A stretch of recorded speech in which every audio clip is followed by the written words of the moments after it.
Oh, kalau satu kata untuk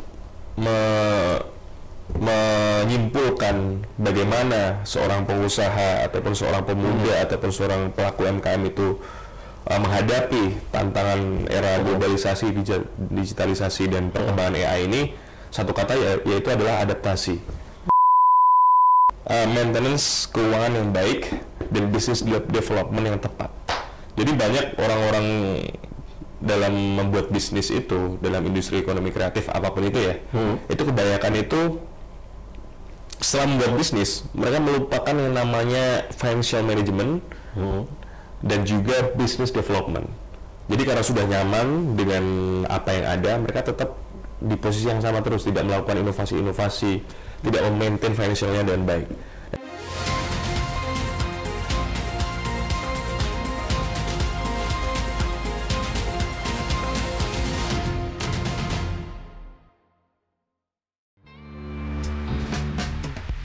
Berawal dari kota kecil yang kaya akan budaya, Ponorogo, Jawa Timur, tumbuh besar dengan semangat membangun, dan kini melangkah sebagai pemuda yang berkiprah untuk perubahan.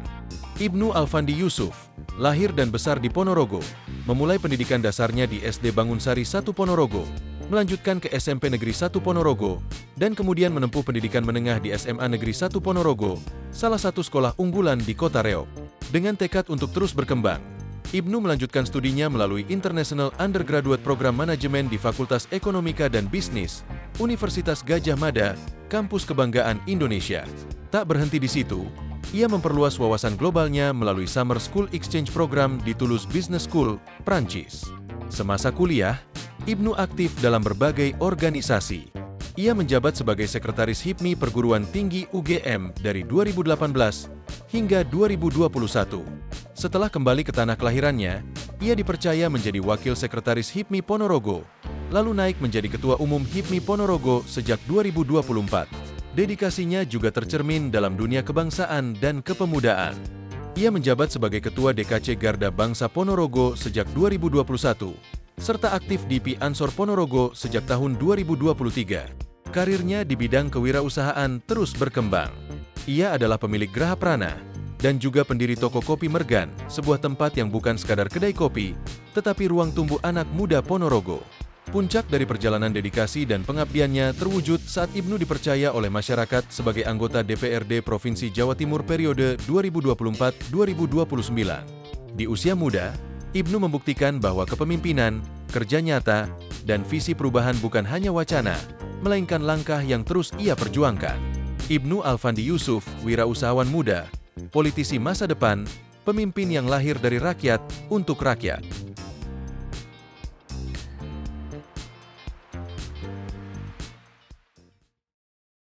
Halo Tribuners, berjumpa lagi dengan saya Adrianus Hadi Nugroho dalam acara podcast bersama DPRD Jawa Timur, Gebrakan Wakil Rakyat.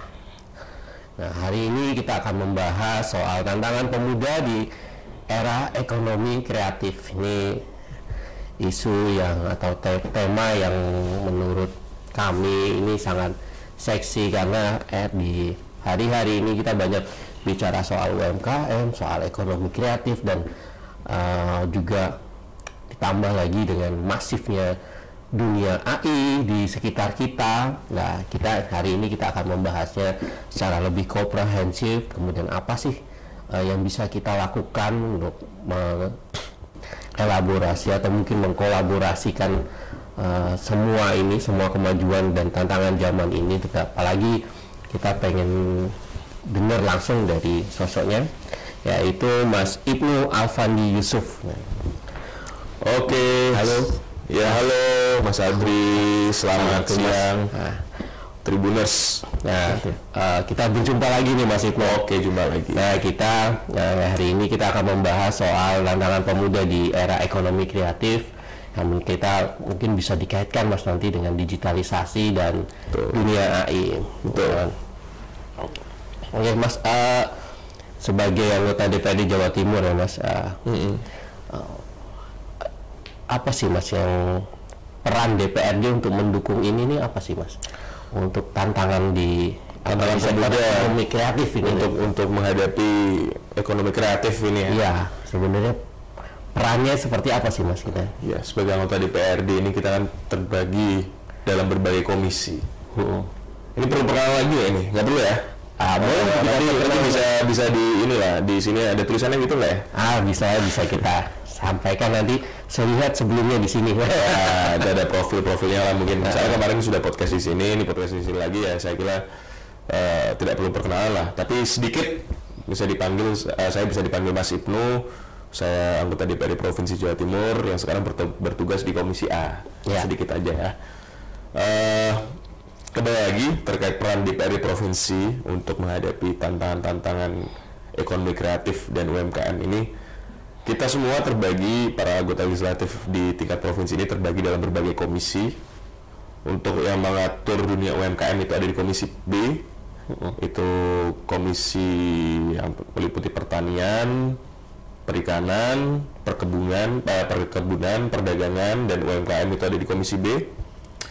Untuk yang mengatur tentang kepemudaan itu ada di Komisi E, itu ada kepemudaan, olahraga, perempuan, dan macam-macam kesehatan, pendidikan.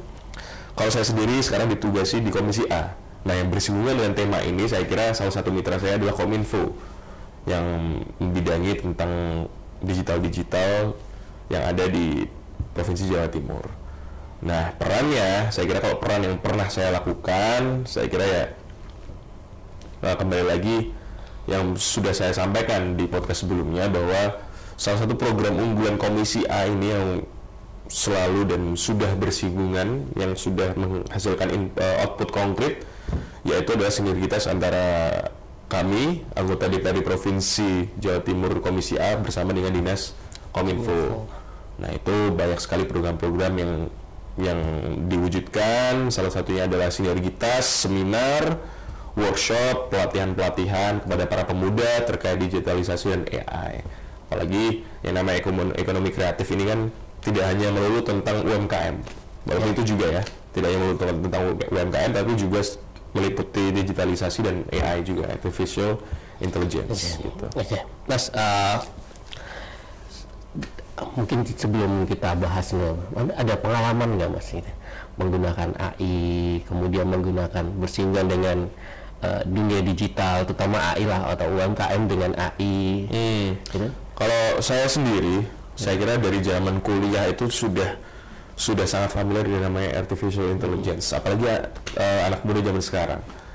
Yang namanya artificial intelligence itu bagaikan pedang bermata dua. Itu kalau dimanfaatkan dengan baik dan benar, itu sangat-sangat bermanfaat.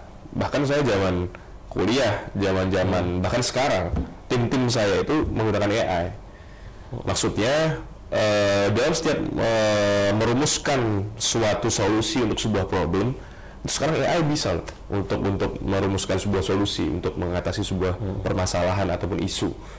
Jadi tim saya itu sekarang ini saya bikin untuk melek digital semua. Seumpama sekarang ada pembahasan atau isu di pemerintah di Provinsi Jawa Timur itu apa, kita bisa merumuskan solusi itu melalui AI, melalui ChatGPT, melalui Meta AI. Itu semua bisa dilakukan. Nah, itulah yang namanya, saya bilang itu AI itu adalah pedang bermata dua. Itu pengalaman yang sering kami lakukan di tim kami sebagai DPRD Provinsi Jawa Timur. Kalau waktu saya muda, walaupun sekarang masih muda ya, udah tua aja. waktu masih kuliah dulu masih belajar, itu AI sangat membantu sekali, apalagi untuk kira-kira nulis tugas. Tapi yang bahaya, jangan sampai AI ini menjadikan kalian menjadi pemalas, kita semua menjadi pemalas, itu jangan sampai. Karena sering saya temui itu anak-anak muda ini justru mengeksploitasi AI. Jadi seakan-akan semua tugas kuliah itu pakai AI, semuanya pakai AI. Bahkan sekarang itu saya pernah lihat itu berita itu, bahkan ada yang menulis skripsi pakai AI, itu bahaya. Karena itu akan menimbulkan sifat pemalas dan tidak disiplin terhadap diri sendiri gitu. Itulah saya kira AI itu seperti itu. Nah, menurut Mas ya, ini kan AI ini kan hal baru ya dalam dunia pendidikan kita, dalam dunia kita ya. Nah, menurut Mas di bidang pendidikan sendiri, apa yang harus dilakukan di dunia pendidikan untuk berkolaborasi dengan AI ini, atau mungkin menyiapkan pemuda-pemuda untuk bisa menggunakan AI tapi juga tidak melanggar etikanya gitu. Betul. Jadi kalau saya kira tahu ya dengan kurikulum pendidikan sekarang ini di SMP, SD ataupun SMA bahkan sampai kuliah ini sudah ada kurikulum yang mewajibkan untuk belajar tentang AI atau belum. Tapi menurut saya ini bisa menjadi sebuah concern untuk pemerintah dan Kementerian Pendidikan nantinya bahwa mata pelajaran terkait mempelajari AI ini, terutama etik di dalam AI ini sangat penting agar kedepannya yang namanya globalisasi dan digitalisasi ini hal yang kita tidak bisa kita bendung. Itu adalah perkembangan zaman yang pasti akan terus berkembang seiring berjalannya waktu dan itu tidak bisa kita tahan sama sekali. Maka ini mungkin bisa jadi perhatian untuk pemerintah dan Kementerian Pendidikan untuk menambahkan materi baru atau pelajaran baru yang dimana itu mempelajari tentang artificial intelligence, tentang hal-hal digital, tentang ethics yang ada di dalam penggunaan artificial intelligence. Itu mungkin bisa jadi perhatian baru agar nantinya para pemuda-pemuda ini memiliki kesadaran dan memiliki kebijaksanaan dalam menggunakan artificial intelligence dan hal-hal digital yang nantinya akan sangat berkembang dan saya yakin dalam beberapa tahun ke depan itu akan terus berkembang. Nah, Mas, ini lanjut aja. Misalnya ini kan kita lagi ngomongin UMKM dan saya yakin lah mungkin pelaku UMKM juga sudah mulai bersinggungan dengan dunia AI. Nah itu berarti kan ini udah ada yang harus dipersiapkan ya kan? Dan menurut Mas ya, sebagai pelaku UMKM, sebagai mungkin wirausaha muda, kemudian menghadapi AI ini bagaimana sih?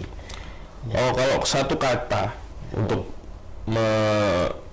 menyimpulkan bagaimana seorang pengusaha ataupun seorang pemuda ataupun seorang pelaku UMKM itu menghadapi tantangan era globalisasi, digitalisasi dan perkembangan AI ini, satu kata yaitu adalah adaptasi. Jadi harus bisa adaptasi. Semua sekarang itu saya lihat masyarakat ini cenderung memiliki kecenderungan untuk belanja dan juga men-spend uang mereka untuk belanja itu lewat online. Dan itu, maka dari itu pedagang-pedagang, pengusaha dan pelaku UMKM sekarang itu harus bisa adaptasi dengan hal ini agar tidak kena seleksi alam. Banyak sekali, ini kita bisa bicara Lebaran kemarin lah, itu banyak sekali pedagang-pedagang di Tanah Abang, di mall-mall yang notabene mall lama ataupun tempat-tempat perbelanjaan yang sudah bisa dikatakan tradisional itu omsetnya sangat menurun. Itu adalah karakter shifting dan pergeseran karakter dari pembeli dan masyarakat zaman sekarang. Maka satu kata yang bisa saya sampaikan, harus adaptasi, harus belajar, harus dipahami ini gimana. Bahkan sekarang ini tidak ada di kota besar itu tidak ada transaksi itu yang tidak bisa menggunakan QRIS. Ya, atau QRIS itu semuanya itu kan QRIS kan salah satu bentuk dari digitalisasi dan AI.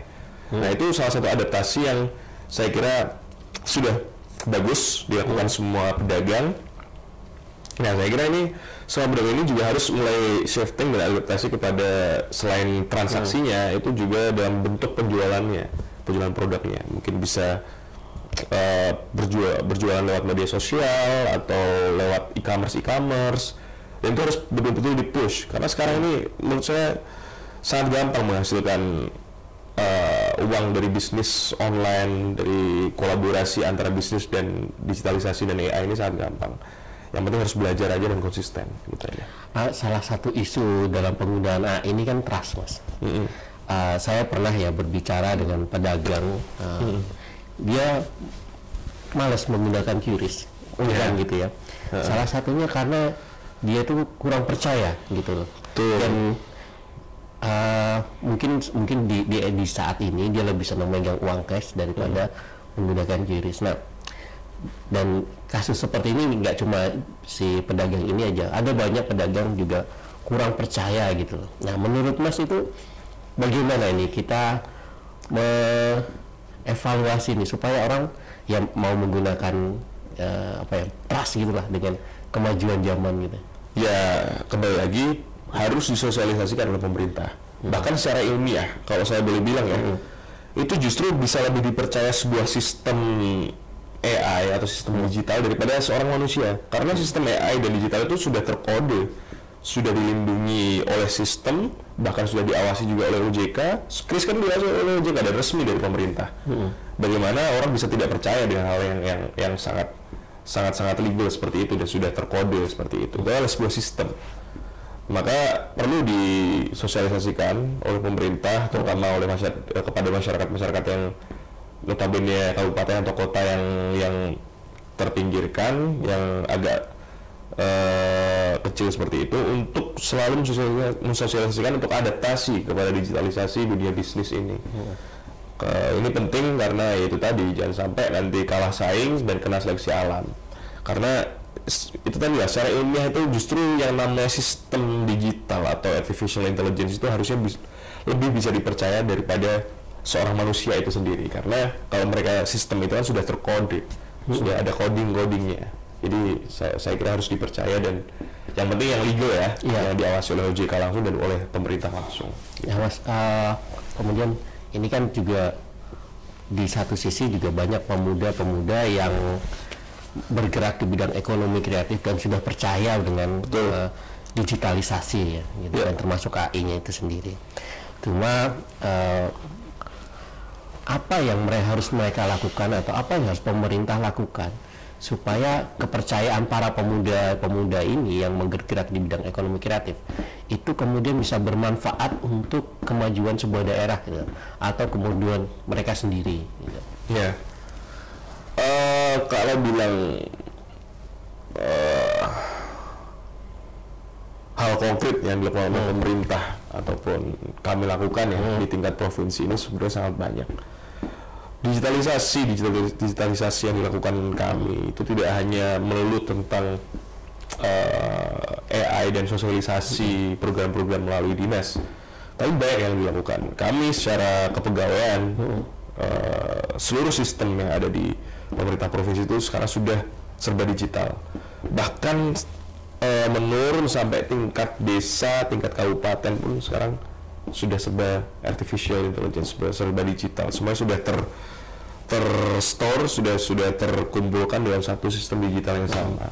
Saya lupa namanya apa, tapi itu sudah digaungkan juga oleh Bu Khofifah dan Emil Dardak bahwa seluruh sistem kepegawaian di tingkat provinsi dan kabupaten ini sudah serba digital dan serba AI, dan saya kira itu sebuah terobosan yang penting bagi pemerintah provinsi, kabupaten hingga pemerintah desa, bahwa dari segi pemerintahan pun juga perlu dilakukan evolusi digital, dan itu sudah dilakukan, dan saya kira ini sudah dalam track yang benar. Maka tidak ada alasan lagi untuk para pemuda ini tidak percaya dengan yang namanya hal digital dan AI. Itu harus dimaksimalkan. Jangan melihat ini sebagai tantangan, tapi sebuah peluang. Gimana nih Mas? Mungkin dijelaskan lagi Mas. Gimana melihat sebuah kemajuan ini sebagai peluang gitu loh. Sementara kita anggaplah kita seperti ini aja sudah jalan gitu, tapi ada kemajuan lagi. Nah ini kita harus beradaptasinya kemana nih gitu. Mungkin bisa diceritakan juga Mas dari pengalaman Mas sebagai Mas, cerita aja Mas Hipmi ini adalah ketua Hipmi.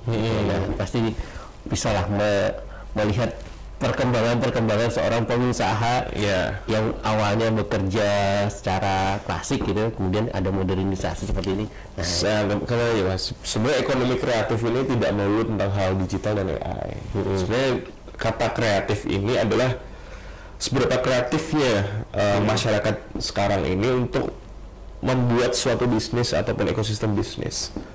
Kalau pengalaman saya pribadi ya, kita bercerita sedikit ya. Saya itu tahun 2022 itu memutuskan untuk membuat bisnis, yaitu satu ekosistem bisnis yang dimana itu meliputi kos-kosan, guest house, yang di sebelahnya ada kafe. Nah, saya berpikir ini apa yang harus saya buat ini agar ini memiliki hal unik ataupun ini bisa dibilang kreatif. Saya melihat di pasar saya ini bisnis saya ini ada di Ponorogo. Jadi sekalian promosi ya. Kafe saya itu namanya Toko Kopi Mergan. Untuk guest house-nya namanya Graha Prana. Nah, dikit lah, ini promosi dikit-dikit lah ya. Nggak apa-apa. Nah, kembali lagi unique selling point-nya. Kan kita kembali lagi setiap bisnis itu selain hal-hal digital dan AI, setiap bisnis itu harus kita pikirkan unique selling point-nya atau USP-nya. Saya berpikir waktu itu kafe saya, kalau saya cuma menjual kopi, terus jam operasionalnya seperti biasa jam 10, jam 12 sampai jam 12 malam, jadi gitu terus, dan kopi yang dijual itu sama dengan itu kan, itu namanya tidak memiliki hal unik, tidak kreatif gitu. Akhirnya saya survei di kota saya, di kabupaten saya, di Ponorogo itu belum ada warung kopi, coffee shop yang buka jam 6 pagi, coffee shop modern yang buka jam 6 pagi atau kopi pagi.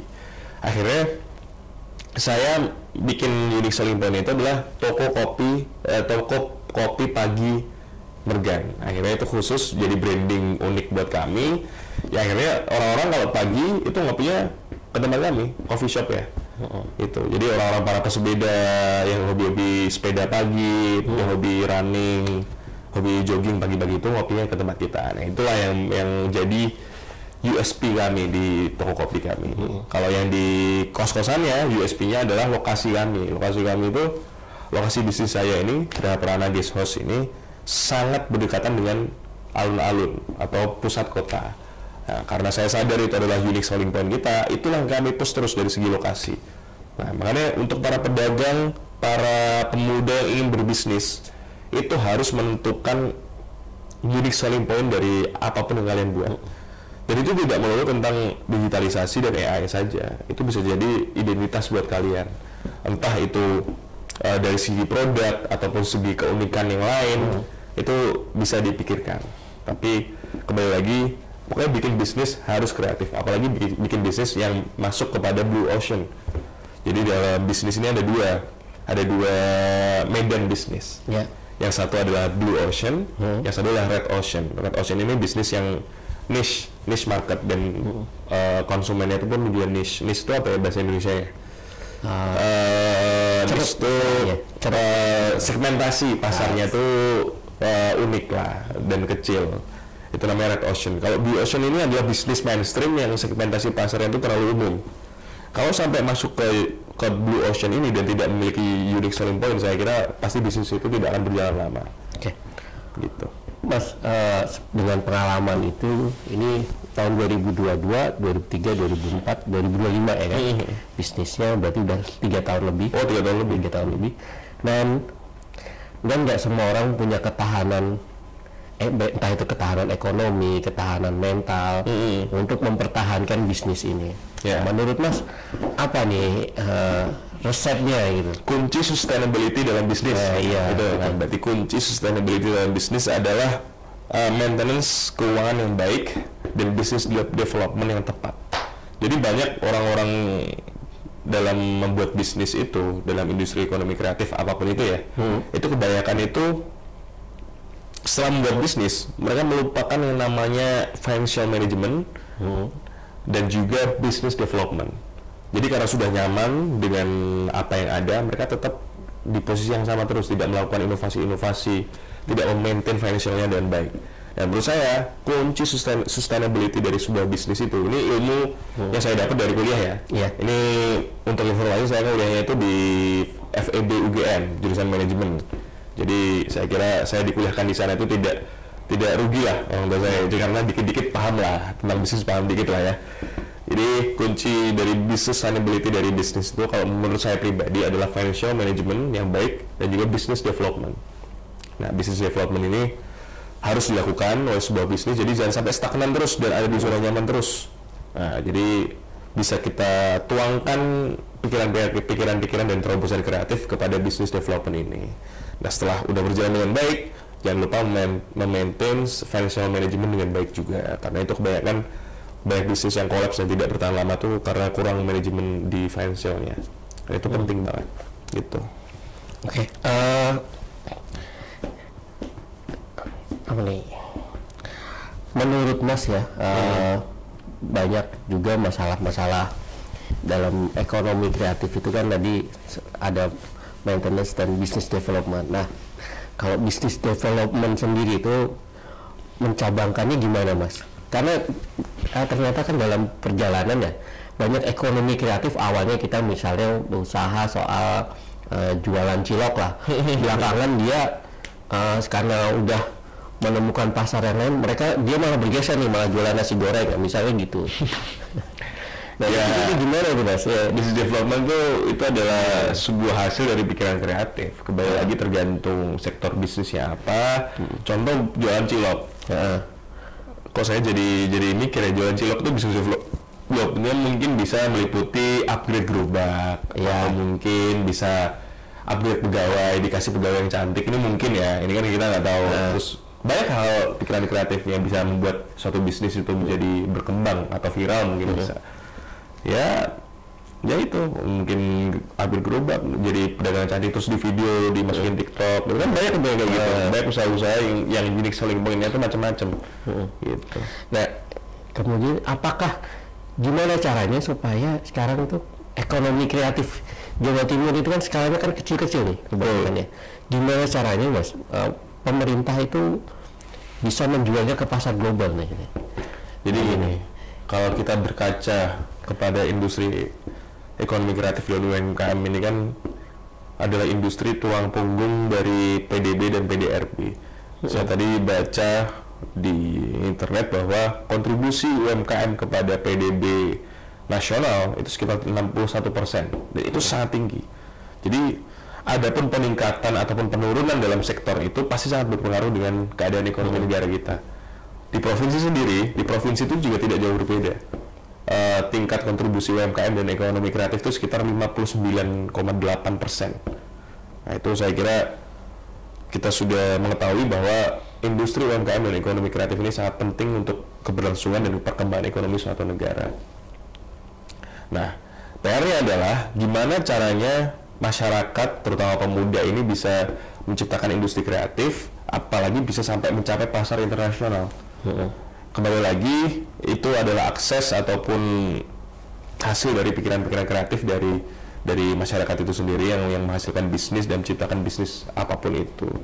Dan juga tentu itu semua juga perlu dilakukan kolaborasi dan kerjasama dengan pemerintah, karena yang namanya ekspor itu kan itu lumayan rumit gitu ya.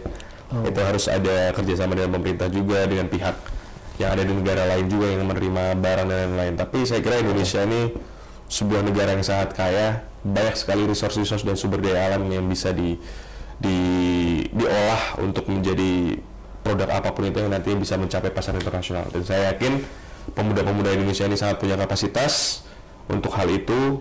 Maka yang penting ya terus bekerja keras dan jangan ini berpikir inside the box, berpikir out of the box. Karena banyak. Saya terakhir itu saya pernah diajak bisnis itu ekspor arang ke Dubai. Itu kan orang nggak ada yang kepikiran ekspor arang apa? Itu produsennya dari Bondowoso, arang Bondowoso. Itu ada permintaan dari Dubai itu arang itu berapa ton gitu per bulan itu.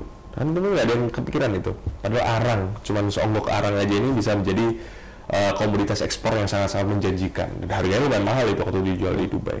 Dan maka dari itu kesempatan ini sebenarnya sangat banyak. Tergantung gimana cara berpikir kreatif dan berpikir out of the box saja gitu. Nah, Mas, kalau misalnya ekspor gitu izinnya itu memang apa ya? Dari pemerintah itu apakah ada bantuan ya Mas? Oh tentu, yang namanya ekspor itu kan semua dilindungi oleh undang-undang dan perda. Itu pasti. Yang penting jangan sampai menyalahi prosedur saja. Karena sudah ada prosedur yang disiapkan oleh pemerintah melewati bea cukai dan lain-lain, itu pasti ada dan semua dilindungi oleh perda dan undang-undang. Saya kira selama tidak melewati batas koridor peraturan, saya kira aman-aman saja. Tapi pemerintah selalu mendukung kok, selalu mendukung. Walaupun memang di situ juga pasti banyak regulasi-regulasi yang mengatur pajak dan lain-lain ya. Tapi jangan sampai bermain yang ilegal, karena banyak yang ekspor ilegal kan. Jangan sampai bermain yang ilegal, harus legal dan sesuai undang-undang dan peraturan. Gitu. Mas, dari Komisi A sendiri Mas, tadi kan banyak cerita soal Diskominfo ya, Kominfo kerjasama dengan Kominfo, otomatis kan juga banyak bersinggungan nih dengan konten kreator ya. Betul. Nah Mas, menurut Mas apa sih keterampilan teknis ya atau keterampilan lain yang perlu dikembangkan dari keterampilan apa ya para konten kreator ini?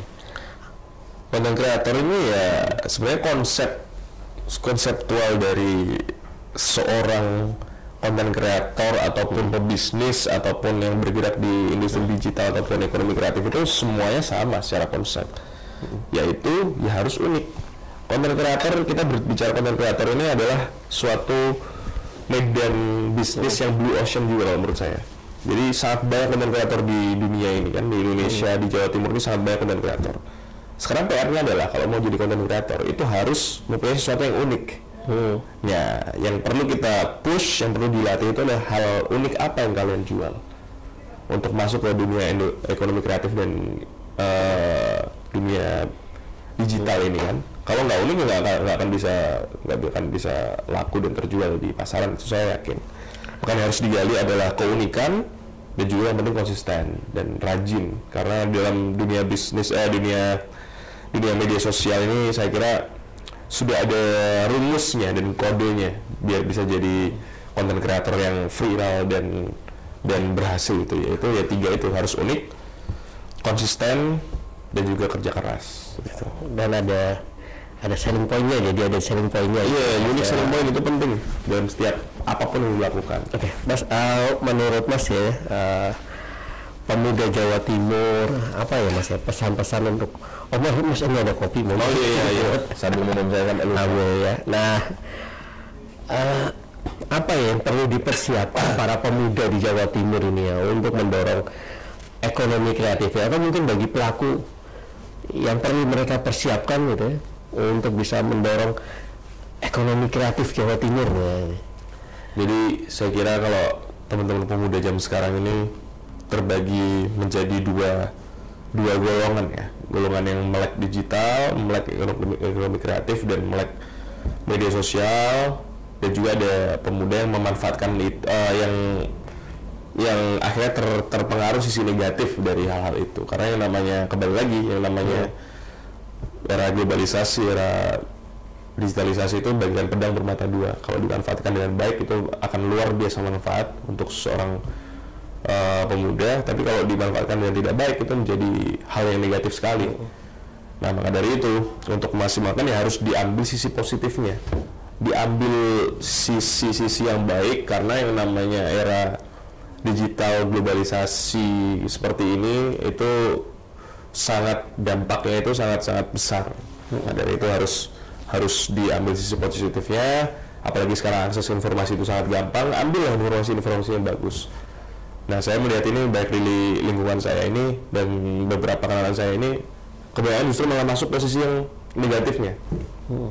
Jadi tiap hari cuman ngopi, akhirnya main game, terus akhirnya nonton TikTok aja tiap hari seperti itu, bahkan mereka tidak tahu tiap hari itu mau ngapain. Kegiatan cuma ngopi, main game, main TikTok, ngopi, main game, main TikTok. Itu sangat banyak loh. Ini yang Mas tahu, itu sangat banyak yang seperti itu. Maka dari itu jangan sampai menjadi yang seperti itu. Kita harus mengambil sisi positif dari era globalisasi, era digitalisasi ini agar bisa mengembangkan ekonomi kreatif gitu. Jangan sampai masuk ke sisi yang ini. Oke. Mungkin ada yang mau disampaikan lagi Mas? Closing statement-nya nih. Closing statement ya untuk para pemuda dan ekonomi kreatif di Jawa Timur. Karena saya ini karena sekarang sudah sedang menjabat sebagai ketua DPC HIPMI Kabupaten Ponorogo. Saya harap teman-teman ini kalau memang bingung, ini agak promosi organisasi dikit dong berarti. Kalau memang bingung untuk belajar, berbisnis dan berkoneksi di bisnis, nah ini penting juga. Dalam bisnis dan ekonomi kreatif itu koneksi sangat penting. Jadi temukan tempat untuk berkoneksi dengan orang-orang yang bergelut di hal yang sama atau hal yang bisnis ataupun ekonomi kreatif. Dan banyak sekali organisasi yang menciptakan sebuah kawah candra di muka seperti itu. Contohnya ada HIPMI, ada Kadin, macam-macam, ada HPN kalau MU, macam-macam. Jadi saran saya jangan malu-malu untuk bergabung kepada golongan-golongan yang bergerak kepada ekonomi kreatif ini. Karena kembali lagi, kalau yang namanya orang pinter bergaul dengan orang bodoh, nanti bisa jadi bodoh. Orang bodoh yang bergaul dengan orang pinter bisa menjadi pinter.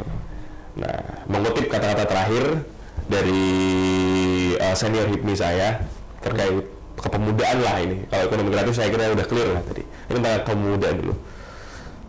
Senior saya ini pernah berkata bahwa banyak sekali anak-anak muda ini zaman sekarang ini yang kalau bangun tidur itu tidak tahu mau berbuat apa, bahkan tidak mau untuk berbuat apa-apa.